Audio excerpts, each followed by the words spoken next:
broadcast journalism students. How's everybody doing out there? Good, how are you? How are you? All right.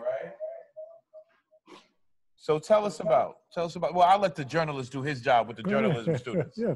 Tell us about yourselves. Tell us why you chose this school. Well, I won't talk as long, I don't want to cut things, but I've been looking for schools all my life.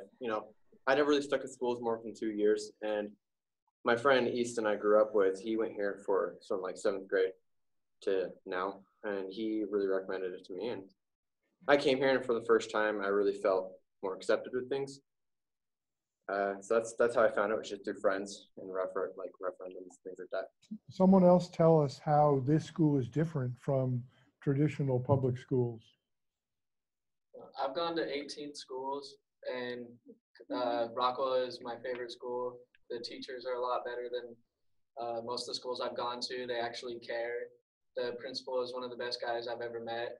All of the coaches and like group leaders, club leaders, they all want everyone to be involved, and I think it helps a lot in the way the school is different compared to other schools. And like with those teachers, you do get that one-on-one connection because we are a charter school, so we do have like limited amount of students that can come to our school. But we get that more one-on-one time, which is very important when it comes to learning and caring about your education. So. Who's on the wall behind?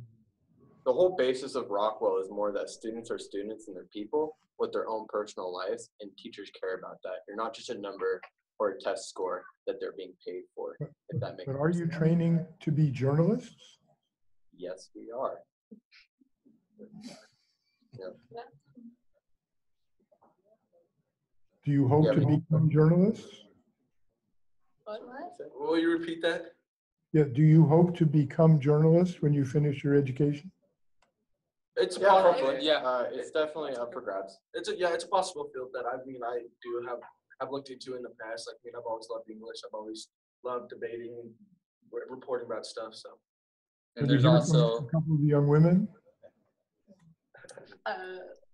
What do you want to go? I mean, journalism is like, for me, since I do broadcast journalism, I do enjoy like making videos. So I do like, sometimes I'm thinking like, well, I could make this into a career. So I really enjoy like working on it so I can maybe be able to make it. Yeah, and Cassidy over here is our anchor for our news broadcast. Oh, so you have your own news broadcast? How often is that on? We just recorded our first episode yesterday. Yeah, yesterday we recorded our first episode. For a few weeks, we've been getting materials. We need to set up our own studio. We've already got a green screen and our cameras and everything set up. The last thing we got to do is we're soundproofing a room. Now, do you have print journalism as well? Magazines, newspapers? So we have like a magazine that comes out every term with like, Marshall magazine. yeah, these are all like our past ones that we've had over the past 2 years. And it just has like different stories and like opinion pieces and stuff about our school in it. That's great. I mean, you're doing work that matters because you have an audience.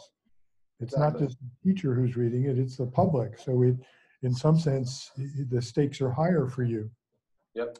Well, what I would like to say to the students is make sure you know who you're talking to right here. You're talking to John Merrill, who is a very distinguished journalist, and you might be surprised when you Google him exactly who he is.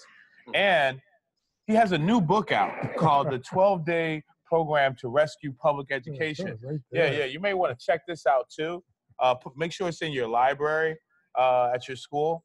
But I think you'll find it a treat when you learn a little bit, if you haven't done so already, to learn a little bit more about John Merrill. So with that being said, thank you so very much for participating. We're now